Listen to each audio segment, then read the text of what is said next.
Before Dracula, before Frankenstein, before the Universal monsters ever took over Hollywood, there was a silent film. A film that combined mystery, German expressionism, and a haunted house into something America had never quite seen before. And now, almost a century later, most people have no idea it even exists. I'm talking about The Cat and the Canary, a spooky, funny, incredibly stylish haunted house thriller. This movie didn't just entertain audiences, it defined a genre. You know haunted house comedies? You know the whole eccentric relatives gathered in a creepy mansion for the reading of a will? You know Scooby-Doo? Well, this is the movie that started it all. And it all started because my uncle Carl Laemmle invited a German expressionist painter-turned-director to Universal City. I'm Antonia Carlotta, and this is Universally Made, the channel for all things Universal and classic horror. My family started Universal Studios, and they made the Universal Monsters, and they made The Cat and the Canary. Let's rewind for a second. In the mid-1920s, horror wasn't really a thing yet.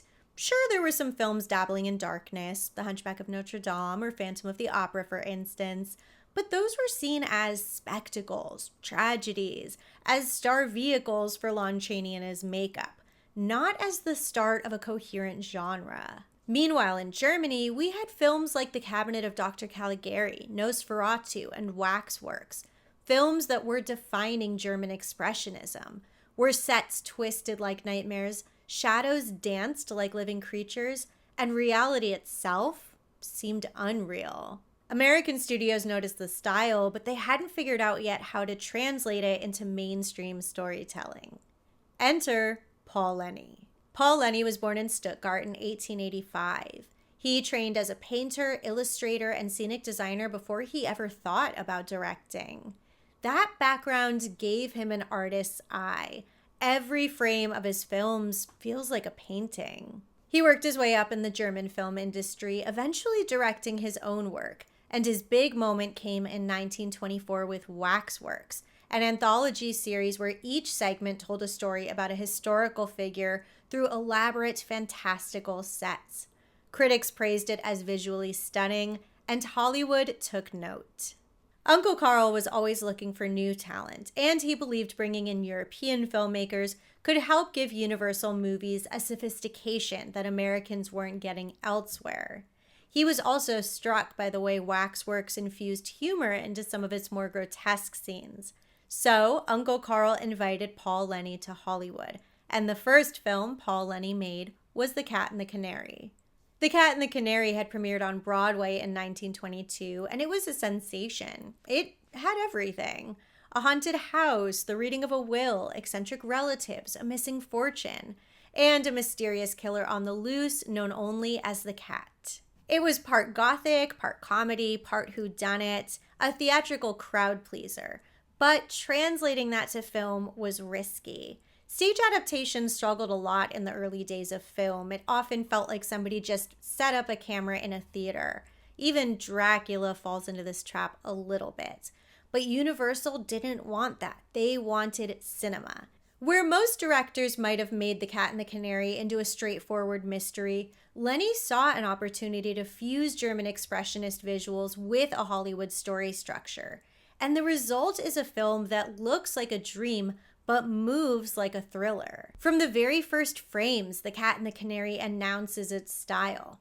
The hand that swipes away the cobwebs on the title card, the angular shadowed castle that fades into medicine bottles, with our poor ailing Cyrus West, our canary, surrounded by feisty cats.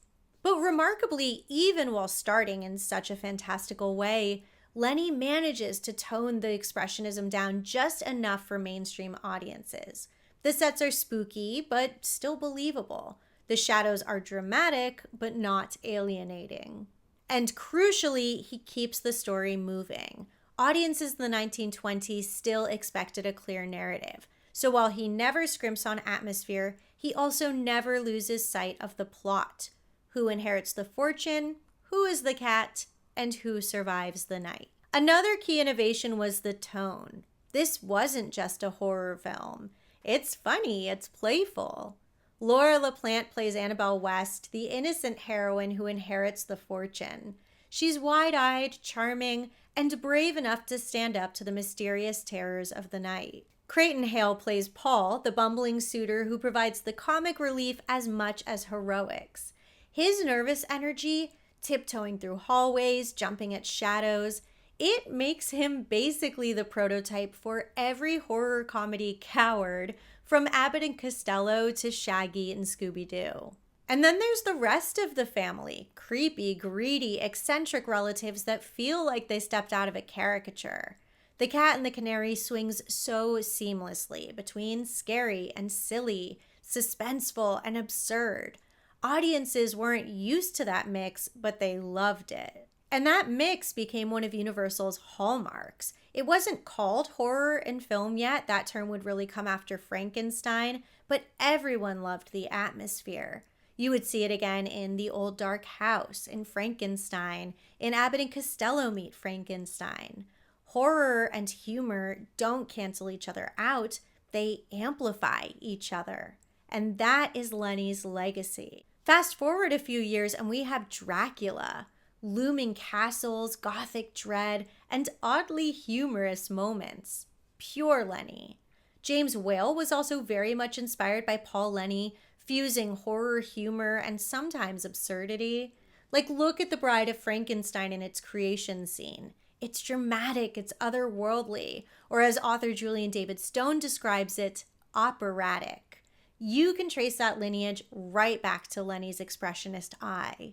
And beyond Universal, the Old Dark House subgenre of films exploded in the 1930s. The Bat Whispers, The Mystery of the Wax Museum. When you move forward, we get The House on Haunted Hill, Clue, Rocky Horror Picture Show, Bodies, Bodies, Bodies, Ready or Not, and yes, even Scooby-Doo. It all maps back to Paul Leni in 1927. But here's where the story takes a bittersweet turn. Paul Leni directed The Chinese Parrot and then The Man Who Laughs, another Universal classic. That film gave us one of the most haunting images in cinema, Conrad Veidt's permanently grinning face, which later inspired The Joker. His final film was The Last Warning, also starring Laura LaPlante. But in 1929, just as sound was arriving, just as Universal horror was about to take off, Paul Leni died suddenly from blood poisoning. He was only 44 years old.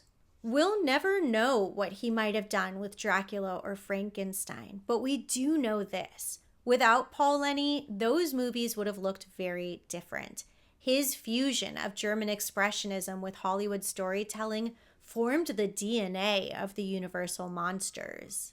Uncle Carl brought Paul Leni and German expressionism to Hollywood, and horror was never the same. He didn't just make a haunted house movie, he created a film that proved you could mix horror with comedy, art with thrills, and mood with narrative clarity. He set the tone for Universal's monsters, for the haunted house genre, and for the way we see horror even today. So the next time you see Dracula glide through his castle, or Frankenstein and Pretorius waiting for the bride to descend, or even Scooby and Shaggy tiptoeing through an old mansion, remember Paul Leni and the Cat and the Canary. If you love these Universal and classic horror deep dives, make sure you're subscribed, hit the like button and that notification bell so you never miss a video. Share this video with somebody who still thinks horror started with Dracula. And don't forget, paid members are getting bonus videos, pictures, and more, and it's the best way you can support Universally Me. Thanks so much for watching. Bye.